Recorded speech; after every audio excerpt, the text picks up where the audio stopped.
પ્રભુ ઈસુ ખ્રિસ્તના નામમાં આપ સર્વને પ્રેમી સલામ. ગીત શાસ્ત્ર 84 એમાં 1-12 કલમો છે, અને જેમાં ગીત કરતા ગીતની શરૂઆતમાં જ મુલાકાત મંડપને અથવા માંડવાઓને અથવા ટેબરનેકલ્સને કે જેમાં પવિત્ર ઈશ્વરનું સ્થાન છે, પવિત્ર ઈશ્વરની હાજરીનું ભાન કરાવનાર એ સ્થાન છે, એ સ્થાનને કે જેમાં અનેક માંડવાઓ છે, અનેક વિભાગો છે, એ મુલાકાત મંડપને યાદ કરીને ગીત કરતા એની પ્રશંસા કરે છે કે હે સૈન્યોના યહોવા, તમારા માંડવા કેવા રમણીય છે.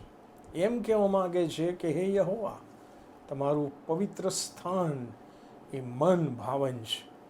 પ્રભુના જે લોકો ખરેખર પ્રભુ પ્રેમી છે તેઓના માટે પ્રભુ ભજન કરવાનું સ્થાન એટલે કે પ્રભુ મંદિર હંમેશા રમણીય અને મન ભાવન જ હોય છે, કેમ કે તેઓ હંમેશા પ્રભુ મંદિરમાં જઈને પ્રભુ સાથેની અને પ્રભુ પ્રેમી ભજનીકો સાથેની સંગત માણવાનો આશીર્વાદ મેળવવા માટે હંમેશા આતુર હોય છે.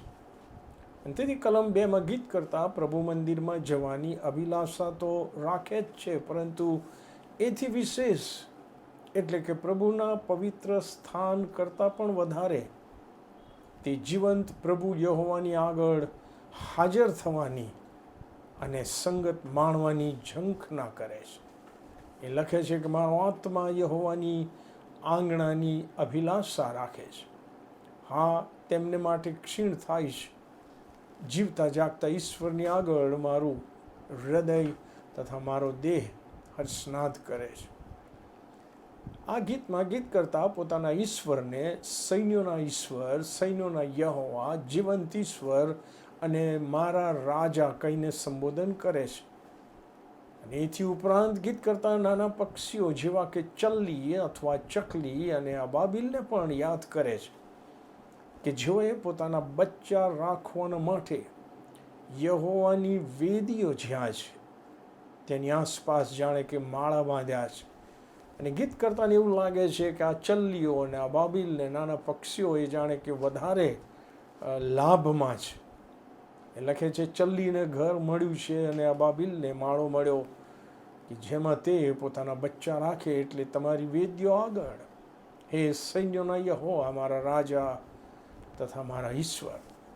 સવાલ થાય છે કે હું પણ પ્રભુ મંદિરમાં જાઉં છું, પણ હું કયા હેતુથી જાઉં છું?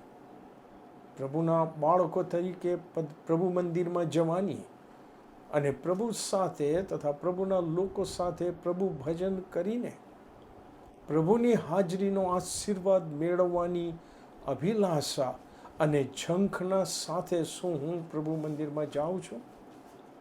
આનો જવાબ આપણે પ્રત્યેક આપવાનો છે, અને પ્રમાણે કરવાને પ્રભુ એની કૃપા આપણને આપે. આમેન.